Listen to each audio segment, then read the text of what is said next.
the water calculations, one of the biggest variables in the water calculations is not necessarily, obviously it's a huge, question about do you use evaporative cooling or closed loop cooling, which some of those are water-based more. Today I'm joined with Kenneth Russell DeGraff, who spent nearly 20 years on Capitol Hill, including 12 years as Chief Climate and Technology Advisor to House Speaker Nancy Pelosi.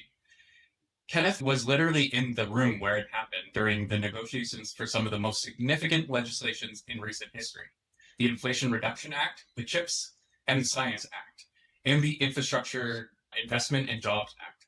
But Kenneth isn't just resting on those accomplishments. He's now a Jones Shortstein Fellow at the Harvard Kennedy School, where he sounding the alarm on something he calls machines of truth and distortion.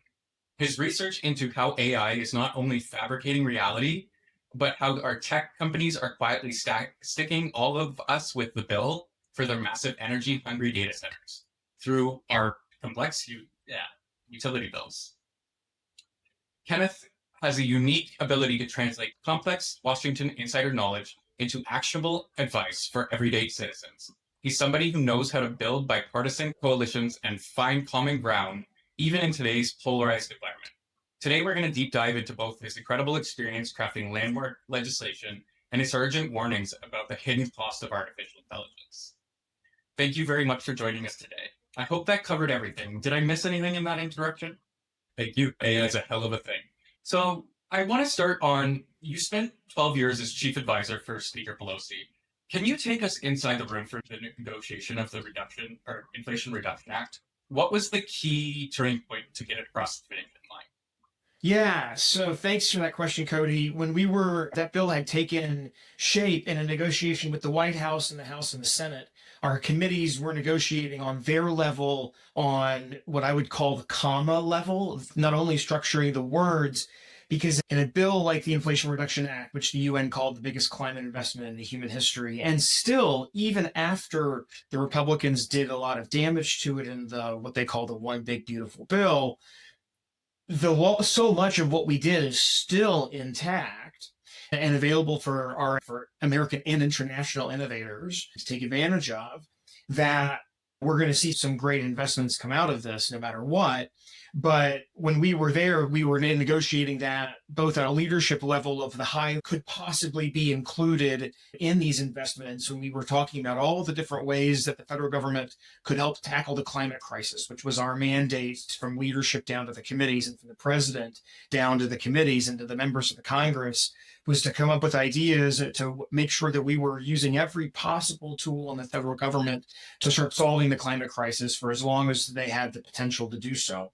That had mostly been baked and was ready to go before that first summer. What was finally the turning point was Senator Manchin coming around to the war in Ukraine and the urgent need, seeing AI was coming around the corner, that we needed to make sure that we were producing energy grid that was going to be able to sustain this new growth.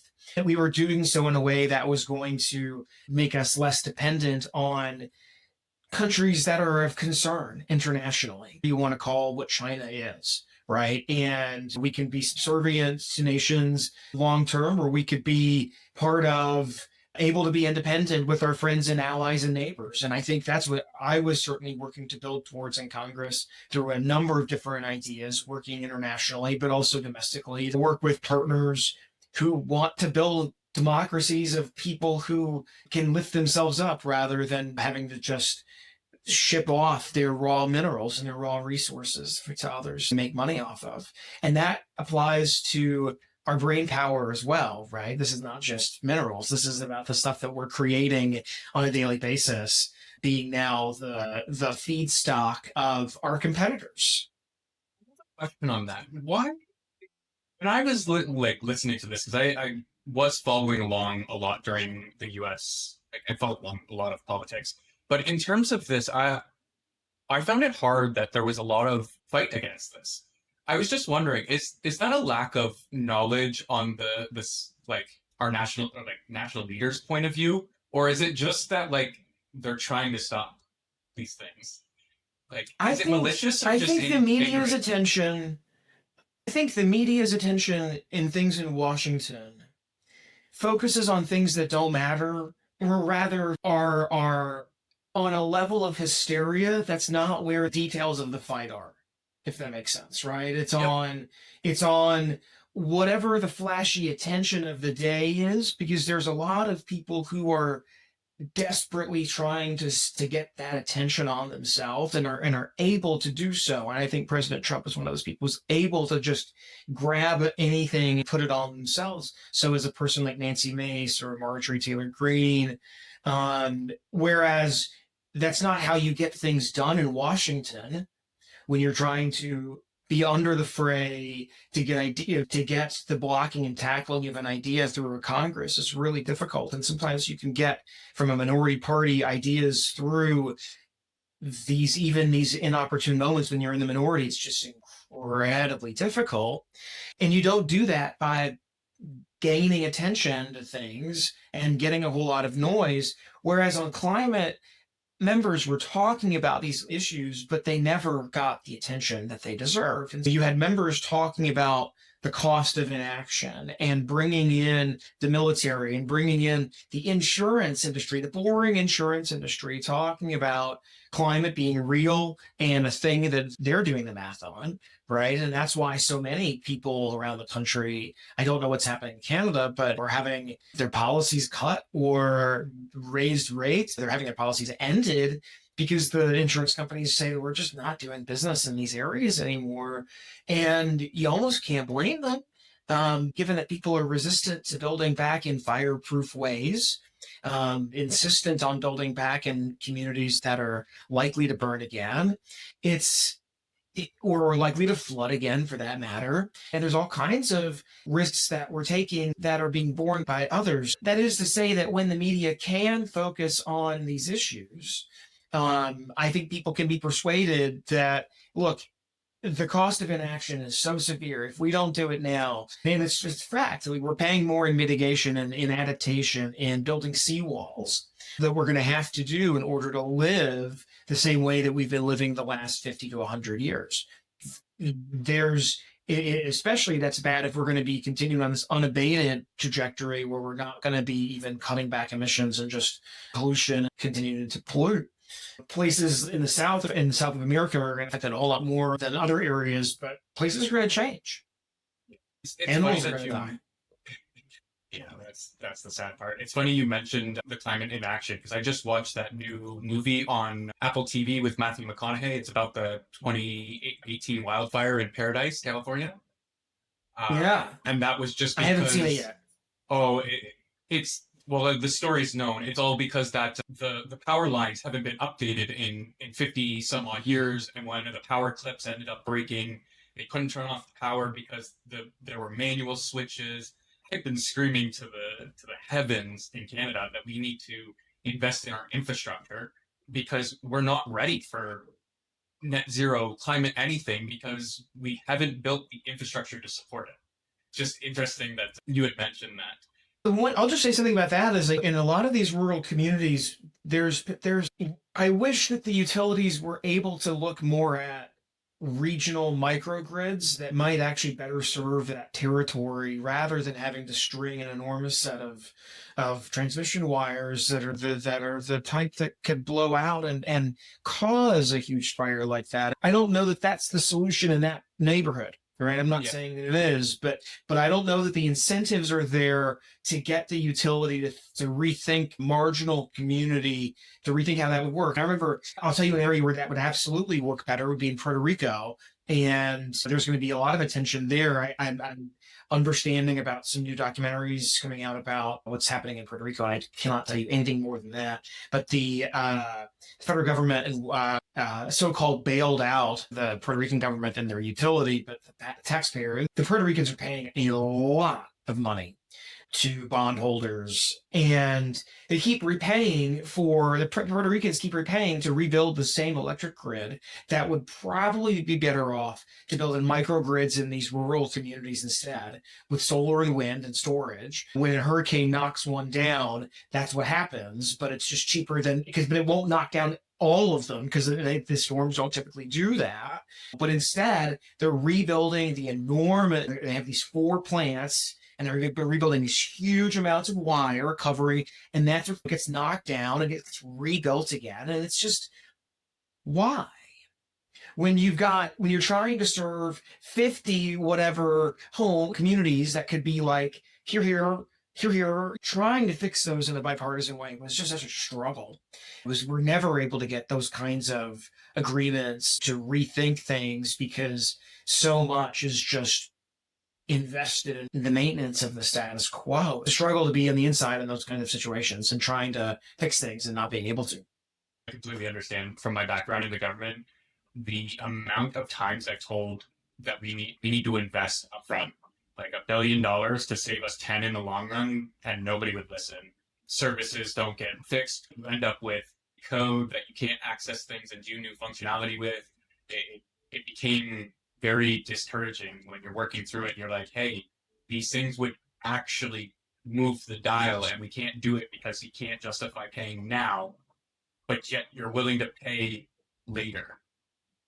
Overall, it's ridiculous how that operates. I hope we can get to a microgrid organization, but in Canada, what we do is some of our grid is provincial run, some of it is private, and if it's private, there's only one, and it runs the entire province, and they get to set the prices. Right now, I believe Newfoundland and Quebec are fighting over the Churchill power plant right now, because we've got the shaft and last deal for the last electric tab. So I really think we need to rethink like having grids like this. It's funny because I actually brought in an energy expert to talk about this as well. Before we go into the next thing, I do want to move on. What was your impression of Nancy? A lot about her, but I've never actually got to speak to somebody who's actually met her. You had to make sure that you were doing your job. The woman worked harder than all of us put together. She had the largest staff in the Capitol, in the House side. I mean, I'll tell you, the Senate staffs, we were always outmatched. My colleagues we were facing anything with the Senate or with the White House, dealing with these teams that were much larger than ours. But we had a boss who worked harder than all of them put together, and harder than all of us put together. Still, marvel at her ability to both physically outrun us, no matter what she was carrying in her hands at any. I mean, like, just sprinting. She could move and need to be brilliant on the point to be. You just, when you're a staffer, there's nothing more that you can do than to make sure that your boss is prepared, and then hope that they can pull the trigger. And, when the moments mattered, she was just incredible and was able to turn the information that I was able to provide to her and work magic through meetings in a way that no human could, to get people of disparate positions into a consensus. And, when it comes down to those kind of conversations, to get there, to land the plane, so to speak, there was nobody better. And God, that worked all. Yeah, I don't know what else to say other than she's a force of nature. That's fair. Salary and net worth is akin to that. But it's amazing that the level, like the one thing I admire her for is the level of consistency she had with everything. She really pushed for you to get there, and it was needed most of the time. Well, I'll say what her view is. That can be taken the wrong way. And I'll just say that from having watched her do that work, the purpose was always to understand where the caucus could bear the most ability to do the most change in favor of working families, and whatever would be best for the children of the country. And you can say the investments in our children always outpay themselves. Always, right? When you're investing in their health, in their education, always outpay themselves in a way that tax cuts for the rich don't, right? So work that we all did was for the future, both in chips and science, and the things that I was doing, the Inflation Reduction Act, for our energy grid in the future and our planet, and for to leave a better planet for our kids, or at least one that they can live on, rather than having to move from Houston in 50 years in my lifetime.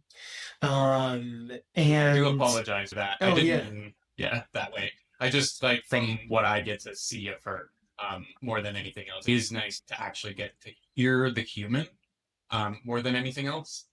That is the one thing I love about the podcast narratives over media is we get to be able to be human. So like I appreciate that you kind of righted me there because I like to hear those views. Well, it wasn't writing. It was just more clarifying what Yeah. if in case people heard something different. I mean, look, I'm used to people attacking me for various things based on my boss's history, which you know I've lived my life the last 15 years, so I'm kind of kind of familiar with that. Very fair. Go on to your machines of truth and distortion. You Yeah. have this Harvard paper. What is the biggest distortion that you believe AI is creating in society right Well, I think its ability to create fiction is the simplest fact, right? And both it's damaging when it's a hallucination and it's unintentional and it's just a blip in a stream of things. Sure, there's harm when it's destroying my code during a refactor, right? But it's also harmful when it's filling and when it poof creates a fake newspaper that literally goes into human hands through the mail that misleads people into thinking something. The latest craze right now is about this government shutdown and whether or not the federal government has funds for quote illegal aliens to get health care, and it doesn't, right? And so the Republicans are citing, they're showing pages of the law, but the title of the section, and then you go into the comments and here's the copy paste of the law where it literally prohibits what they're saying it's allowing. And we're living, that's not to say that that's AI's at fault for that, but we're contributing to a very poisoned atmosphere where lies are able to run amok. And the truth is, tens of thousands of page impressions before or behind for people who I don't care about following this stuff every day. I shouldn't have to. But once my narratives get confirmed, once my priors get confirmed, it's really hard to break free from that. And we've got to, among other things, AI is poisoning our friends and neighbors, right? One of the early investors in OpenAI got cooked, got one-shotted by this stuff, right? And there's been a number of suicides already. There's already a number of divorces. Do you believe that the marriages are happening on Reddit are real? I don't know. But there are people who are forming unhealthy relationships with these tools that are designed both to keep you engaged and hooked on them. And we've already known about the sycophantic role that these have been, personas that these have been given. We can't offload too much of ourselves onto these things. So that's the biggest. But that said, these things can be built in ways to promote truth and to make sure we can use them in ways that are truth focused rather than just inherently taking these things, taking their word for it. So just to boil that down, I just want to kind of highlight. Do you think it's an alignment issue? I think some of the AI companies are making better tools than others, right? And where they choose to draw the lines is a question, the decision that they're choosing, right? Both in terms of how they choose to engage, how long they choose to engage. Do they choose to insert a warning that says, "Hey, you shouldn't be taking everything we're saying with 100% grain of salt." Hey, we noticed you're being your therapist. Have you checked in with a human about this lately? Have you run the last 100 hours of our stuff together through a human? You might want to.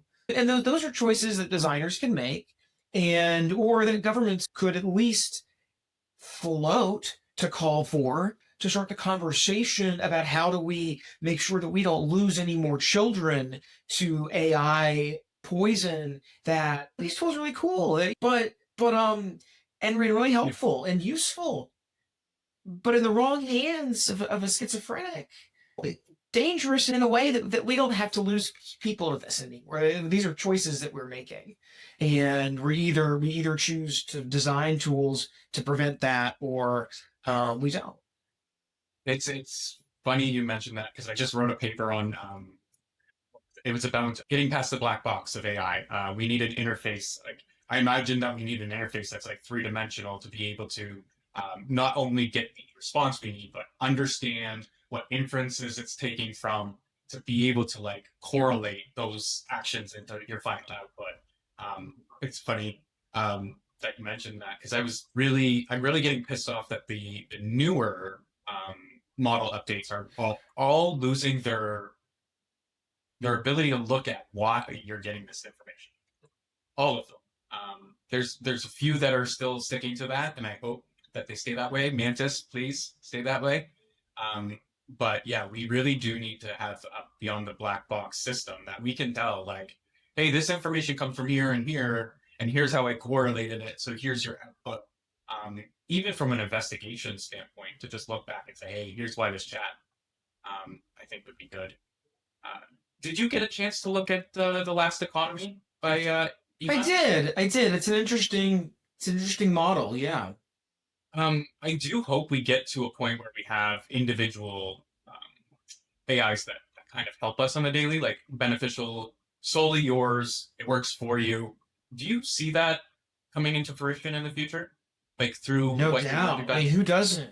Right? Who doesn't? They're one of the big leaps in a certain company's stock was when they decided to come out with their own personal tool. It's like every time they think about those kinds of ideas, I'm certainly interested in running something that I could potentially tweak myself, but who knows how much tinkering I'm going to want to do in these kind of very powerful tools, right? These can, if depending on how much you choose to do with them and how there's a lot of potential for progress and for harm. But that does sound really rad, yeah, doesn't it? It really does. And AI to me has helped extend my research ability to be able to deep dive into topics. Like I'm a weirdo. I like to just come up with random topics and have it write research papers for me based off of actual research out there. Just love to read them more than anything else.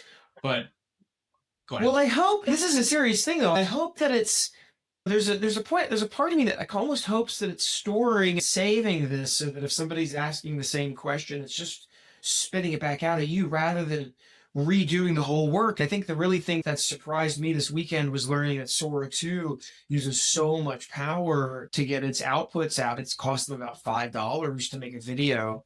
And if it's not that I'm saying that to not do research with AI at all, but I hope that they're clever enough to cache at least some of the work that they're doing, so they're not spitting up reinventing the wheel every single time asks it to do a deep research on. Then again, on the other hand, is it going to give us the same 3 e-bikes for everybody in the world? It's e-bike's not the right example, but it comes down to like objective source of truth, which that gets into a full other topic debate that I follow as well. But yeah,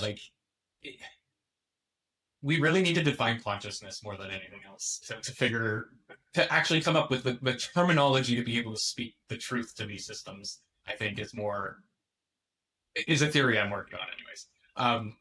It's funny that everybody says AI isn't human, but as far as I'm concerned, it's the most human thing I've ever encountered. It's wrong. It does everything on inference memory more than anything else. It can go use all its connections to find out what knows the information you need to know. And it gets it wrong. That's why I'm like, everybody's like, it's not human. I'm like, it's as human can be. We are folly machines. We built a folly machine. Now let the folly machine build something that's not folly.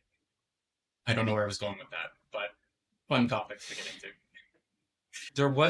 So I wanted to ask you mentioned Sora 2 power requirements. I don't know much about it, but why are AI companies not investing on making models cost less? Like, why are they not making it so that they're more optimized as opposed to using more power? I think that we're probably at a stage right now where everyone's trying to use as much horsepower as possible to build the biggest and smartest.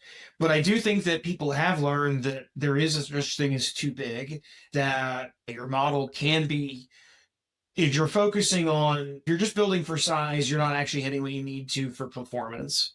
GPT-5, one of the purposes of GPT-5 was to help both steer people towards thinking models, which would use more code tokens, but also to route as many things as possible to the lighter models, to the lighter GPT thinking models. Which introduces more error and is not as nearly as smart. But if they can do that for more of their requests, they can save much cost. So, I think it is being thought of, but what's not happening are like the second order, refactoring is a way of, a way of thinking about in my head about how I'm thinking about how these models, then again, what is this on at 4.5 that 4.1 wasn't? Potentially using tools that they had come across to think about how to increase efficiencies, just as much as it is a backroom update of a later update of content. It's I hope that it's like the this is gonna sound like bad, but like the Manhattan Project. We need to build the massive one before we can really get back to like bringing it down to a size that is usable for everyday use.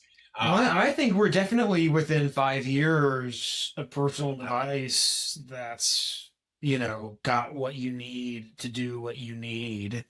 That seems very reasonable within 5 years. I'm investing in my own. There's Kickstarters for AI servers, so I'm gonna buy one and just run my own model for now and see where I can get with that. I'll make sure that the link's in the below for anybody wanting that. Cool, yeah. I have one more question in terms of AI, and it kind of relates to climate change. So the big hullabaloo is AI uses so much water for cooling and stuff. Why are companies choosing the hottest environments to build the data centers? Like, I'm thinking Canada, and I'm like, we have so much like around the Arctic Circle where you wouldn't need that water to be able to cool your GPUs. Why are we not taking advantage of climate as opposed to like actually using resources that are, well, I guess they're not unlimited, but they're limited, or they're not limited in an extent, right? Like yeah. You know where I'm going. The water calculations, one of the biggest variables in the water calculations is not necessarily, obviously it's a huge, question about do you use evaporative cooling or closed loop cooling, which some of those are water-based, more of those are other hydrocarbon liquids, often made from natural gas or from petroleum, that are basically antifreeze running through pipes. And some of those are corn and ethanol based too. So there's a number of different ways to do that kind of closed loop. But some of the biggest variables outside of that for a data center's water use is their power generation. And natural gas and coal, because they're turning steam, which turns burning a fire, which boils steam, which turns a turbine, which creates the electricity that powers that data center, that's counted in the amount of water used. And some of these water calculations are calculating hydropower through water flowing through a dam, which obviously, whether that should get counted the same as a system using evaporative cooling or not, I don't know that every drop should count that same way, given hydropowers. Some rivers are obviously able to survive with dams in a healthy way. Others have had their ecosystems destroyed with these things, but they're also already there, and we live with the repercussions of having these lakes. I'm not sure that we need suggesting to blow up every dam by any means. That goes into that calculation too. They're building data centers in the South in these warmer environments because they're trying to be closer to people, because they're dealing with, think about this, they're dealing with these last mile providers, and they need to be as close to the last mile provider as possible so that they're not paying massive transit fees to get data across the country. They're coming in late. Most of the fiber across the country has already been built up and bought up, and so by spreading and relocating, they're trying to minimize their transit costs. That makes sense. I guess I'm a little bit ahead of the curve because I've read the research paper of beaming data from their ground to the satellite in light speed. So I'm a little bit ahead, I think, in terms of technology. I see so much future for building in Canada that's them. Why don't we do these things? And it always comes down to policy and things outside of control. But it's fun to think about that we could have everything localized I really want to get to a decentralized climate more than anything else. Like things shouldn't be as centralized as they are. We need to have a little bit more power at the individual level to be able to make the changes necessary. And I hope one day we can get to that. On the other hand, I'll just say that a lot of times decentralizing power leaves people paralyzed from the change that has to happen. And giving that kind of control to people has resulted in a number of communities about not building the number of homes that are required in order to make it affordable for younger families to buy them.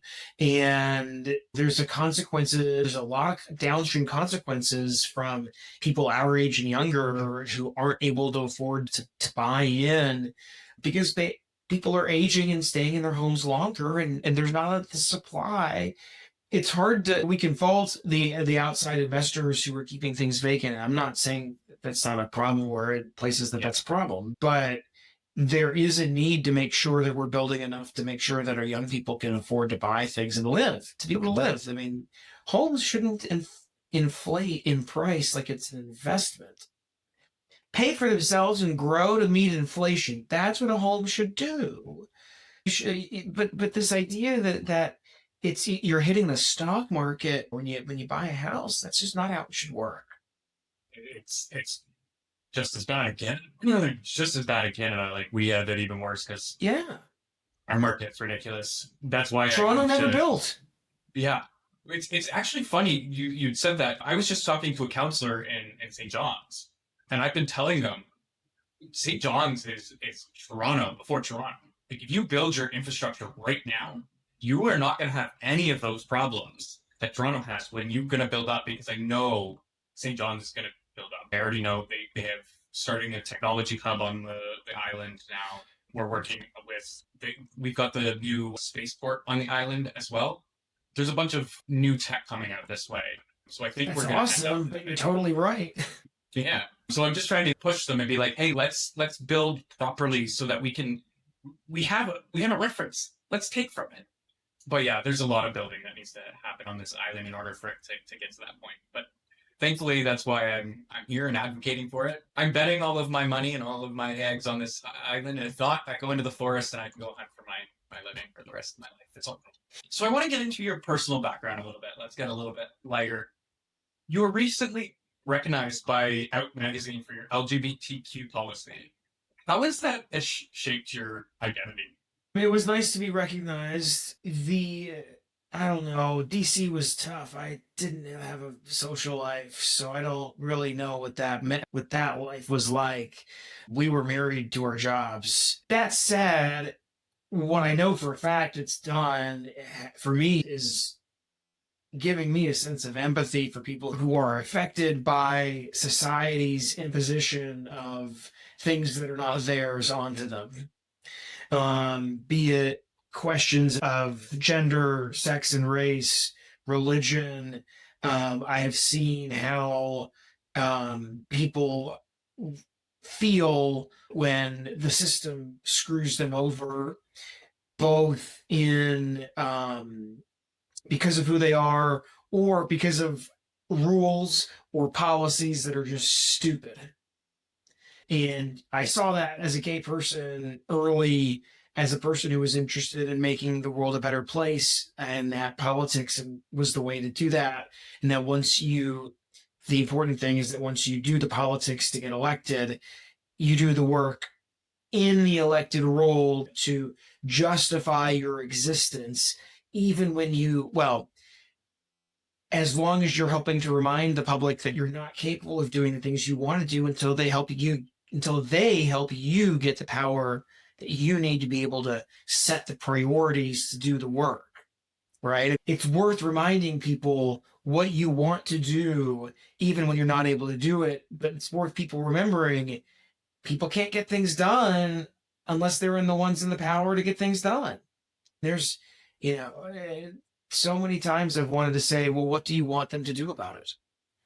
Because there's a lack of ability to do anything about it. Be strong, sure, yes, but I don't know. I hope that's an answer. I don't know, but that's for me. Like that's what it's been.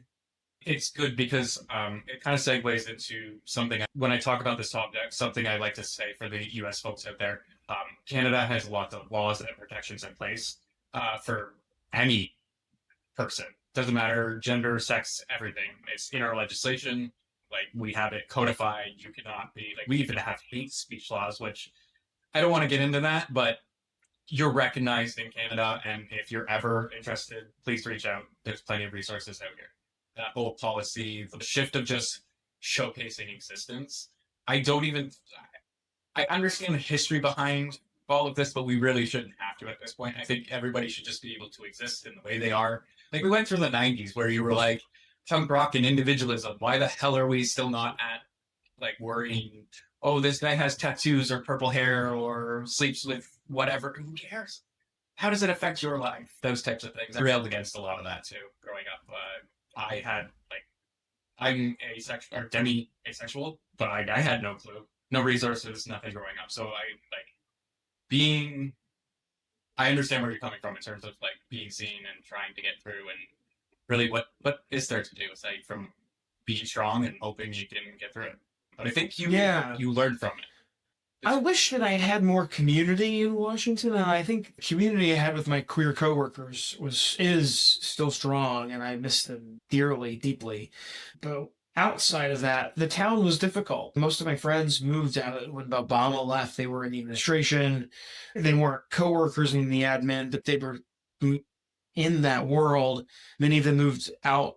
Most of them moved out or away when Trump took over. And so those last 6 years of my time in Washington during COVID in particular, but especially before the last 4 years of Trump and then the first two of Biden, were just incredibly difficult and one of the most stressful in my life. So would have loved for there to have been a better community spirit for me in DC in that way. But even without that, the Hill was where you're able to find that.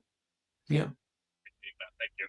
I was going to go into the Reddit AMA, but I don't want to go into that at the moment because I just want to shift into something a little bit different. For our listeners who are concerned about the issues you raised, what are top one or two things that they can do to get involved? In terms of the things that I'm really concerned about are both making sure that AI is being created with the public's interest in mind rather than the shareholders of the companies that are going to be doing this work. I'm very skeptical of how the rush to commercialize these tools before they start getting to the actual intellectual heft of curing cancer, how fast we've moved from those kinds of conversations about these tools and what they're capable of. What they can do, it would be neat to have countries talking about the need for better warnings, for cigarette-style warnings for what these AI outputs are capable of doing right now. I really think that there's an urgent need for something better than blank chatbot can create mistakes. Getting even a provincial legislature to start talking about a bill requiring these LLMs to put up a warning screen starts a conversation that people start going apeshit around, right? That's literally as simple as, does anybody know their state legislature and can they get a bill together before the next session to drop into the hopper and just start a conversation? And they can do that on any number of different ideas that they might have about how AI can work better. There's a number of different ideas in the paper. I talk about how data portability is a really urgent one and an important one. And so are privacy rules. And in the States, we don't, the federal government's going to be very slow to do privacy rules. And I think they should do, the states can do a whole lot more there too. I won't tell you, I don't know about Canada's privacy laws, so I won't pretend to know, but certainly on AI, there's any number of different things that a provincial government could begin to think about and call for and start conversations around. And that's not even to say the federal stuff on Parliament Hill, right? I mean, whatever that they would like to do, I think that they should. China's regulating the hell out of their AI. Let's not pretend that they're not thinking that these things are human produced and therefore capable of. Now, whether or not those regulations are wise or not, I'll let you decide and read into them. I think some of them make sense. Some of them are not what I would choose to do if I could, but it's not pretending they're not thinking about these things in a way that is, they're not trying to be harmfully regulatory, but they are creating regulatory structures, right? Let's not think that we're just too stupid to be able to think that we could demand things ourselves, and maybe, God forbid, we get them right, and work whistleblowers is really urgent. We've got to protect whistleblowers. There's people who are in this world creating this work need to be able to be protected. And in the States right now, it's not clear that they are. There's all kinds of things that states can do and should be doing. And provinces for that matter. But on the energy side, I won't know your grid, but obviously each province, I would imagine, has their own regulatory agency, and they set the prices with the companies together. There's a rate making process. It's a complicated thing, but you know what they often do? There are often groups that are working to actually get the data to present a consumer's perspective to this. And what they often need are human beings to fill out a form and petition to say, hey, I'm affected by this, and that this is actually a thing that I think that you should care about. So I won't know. This is happening all over in the states, where states are creating bills in their state legislatures to allow for a data center to offload 90% of the costs and pay no property taxes, and all this taxpayer stuff is going to have to pay for the data center. And those could be stopped if people protested and complained at their state legislature if they did it's impossible to stop things when the fix is in. I understand, right? And there are times when the fix is in. Having lived that, having had to see many things that I hated becoming law that we were powerless to stop, you've got to try to raise hell, or at least point out where you can. These decisions they're being made on our behest. We can at least figure out who's making them and then make them the pariahs so they don't come back next time, or at least that the public is aware of who's doing this to us. I definitely think we need to be more on the one thing that I've been stressing is more on the media side of things. Like, we need to be talking about we need to have deep conversations. Like, the news needs to stop just having these snippets of information, because it doesn't inform us. It used to be that you're supposed to go look for that information yourself, but everybody got lazy.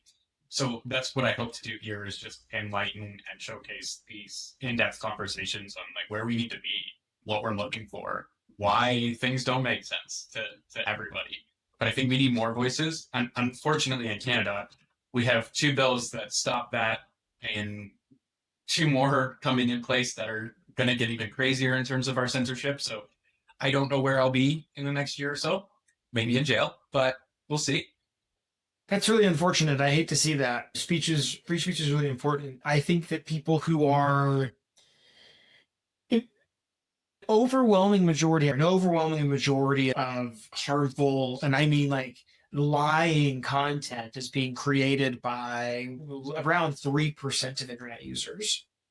Right? So we're really paying a price for 3% of the population to have unfettered ability to lie. I see why there's an interest in regulating speech. I think that if there's ways to figure out how to actually target the 3% of people who are causing the most harm, who are the ones who are screaming fire in the movie theater, I would much rather figure out ways to do that. And it's unfortunate that some of those 3% are some of the most popular people in the country. And that's, but they're the ones spreading the biggest lies. I hate for the idea for laws to go against things in the normal level of discourse that normal people are having. You hate to see that. I don't know the details about those laws, so I can't comment on them specifically, but it's important to make sure that people have access to freedom of speech.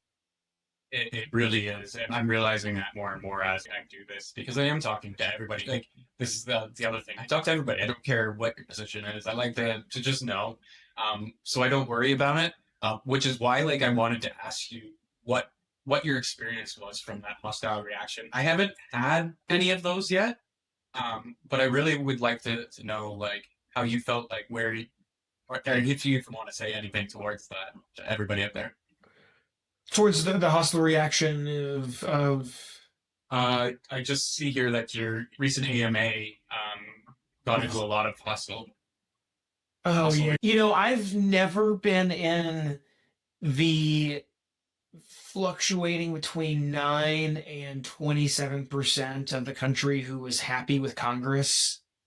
Maybe in the times when it was 27%, I could, at least allow myself to maybe think that I could be part of that 27, but it was never there because there was so much that needs to get done. And frustration of being 2 Senate votes away from a transformative safety net that would have allowed working families to much better afford the struggles of their daily lives and would have given them flexibility and freedom during sick leave, during times of family emergency, that are just basics that everybody else in the world is like, duh, but we just never got around to doing. And we were just a couple votes from getting all of that done. And we spent a year and a half fighting, trying to get every permutation of that thing over the finish line. And ultimately, all we got done was climate and some tax stuff. And it was important, don't get me wrong, but at no point were we solving the people's problems that I knew that we were going to be punished for, both in the midterms, which we were, and in 2024, which we were when President Trump got reelected, despite a less than effective first term, because we didn't deliver, right? And we didn't do the things that that the people, I think, had really wanted us to do after saying that we were going to try to do them. And so I understand why people came at me in a Reddit. I went out to physical therapy. The point of the post was to do a timing thing on Monday. I actually posted instead of did the scheduled post. And they went off to physical therapy. So I had a whole lot of people when I came back angry and mad. It's funny, you go back and look and there's a troll there who trolled every comment. But I answered him back. He got banned. He came back a week and a half later and was just like, hey, I'm the troll. I'm back to my band. But this is how you answer trolls. Thank you. This is actually really great. This is a great answer to my bullshit. Thank you. And I appreciated that. Podzilla, go look it up. As I said, I've lived my life the last 15 years, and I understand. I would be in public places and people would recognize me from my job and would be openly hostile and rude, right? So I'm not unused to that. I wasn't a celebrity by any means, but I would get people being openly hostile and rude in ways that I still can't. Like, come on, really? It was... For me, I have seen the times when staff changed and bad things happened because the new staff weren't aware of how to stop the thing from happening. Seen enough of those things explode over time, grenades explode at times, to know that I was going to hang on as long as I could, in part to enjoy a majority experience that I thought was potentially coming that no one else in my life ever did. When John Ossoff had the benefit of winning the January 5th before January 6th, right? I mean, the whole thing about January 6th was that it happened the same afternoon that Ossoff won his runoff election, which changed Senate control and allowed things like the Inflation Reduction Act. More important than just that one bill, it allowed the starting of conversations for 2 years in the Senate that don't get started anymore. Why isn't there any new tech policy right now in the United States? Ted Cruz is running the Senate Commerce Committee and has no interest in doing anything on tech policy. You negotiate with Ted Cruz. It was very difficult. Roger Wicker before him, it was very difficult with him too. We got as much as we could through Chips and Science, but we couldn't get everything else we wanted to do through that committee. He's even with him in the minority, right? That's how much the bipartisan atmosphere of the Senate has to, at least under the current state of the rules, has to play. I understand why people are frustrated. I knew my limited ability to affect the cause of that frustration, because at no point in my real memory was my boss the roadblock to anything serious or meaningful that would have improved people's lives, much less our children's. Our caucus could have been. That's a different question than where she was, or the Senate absolutely often was, frankly, more often than the House. Our members, you got to think about this, and I don't know how it's like in Canada, but at least in the States right now, well, at least say this about the Democratic members that I've worked with, and most of them who I've seen get elected since, they have options in their lives, right? They're people of integrity and caliber. They're smart people. They could be doing other things. That they're in Congress is a benefit and a gift to us. And that is not always how it was. A lot of people run through Congress previous years. It's not about the gauntlet that they ran through. They just didn't had just a different level of jobs or intellectual vigor, to be generous, right? And we've got some really smart people in Congress right now who are willing and to get their hands dirty and want to, but the system rules in the Senate a lot. They don't have the gavel right now. So what can you expect them? If you legitimately expect of them, the fact that they've gotten this far in the Epstein files is actually to their immense credit. So Very, very thank you for enlightening. Because I think people misunderstand that the individuals in government really don't have a whole lot of say. It's all coordinated as like a team effort. You have to like convince the other to do what you think is right. And a lot of people take that out on the wrong people more than anything else. I just hope that people can understand that. So thank you for enlightening the audience. I just want to give you the last minute or so to plug where you are or plug what you want, say where people can reach you or any takeaways that you think we missed. Well, the one thing in common between the Canadian and American systems is that they're both trying to seek consensus. They do it in different ways. People have the ability to affect that consensus, both as average members of the people, public, but more often they're better when they come together in groups. And there's any number of different groups in your states and local regions in your countries that are fighting for your rights, both on saving you money in your electric bills, defending your rights for speech on the internet. EFF is among them in the United States. So is Public Knowledge and a bunch of others. And, there's a lot of organizations on the environmental side. I, could tell you any number of them. I'm sure there's a bunch in Canada too, right? So, but don't forget, go on hikes with people in the environmental movement, right? It's like, learn about the policies they're working on, change their policies. There's no reason that a club or an organization should be fighting urgently needed housing if they can be built in an environmentally sustainable way. We've got to be building more housing in a lot of places in both countries. The last thing I'll plug is that my website is kennethdegraff.com or truthandthemachine.com, and I have newsletters coming out every so often, truthandthemachine.com for that. The paper is linked on both places, Machines of Truth. And we'll make sure all of the information is in the description down below. To all my audience out there, thank you very much. Stay weird.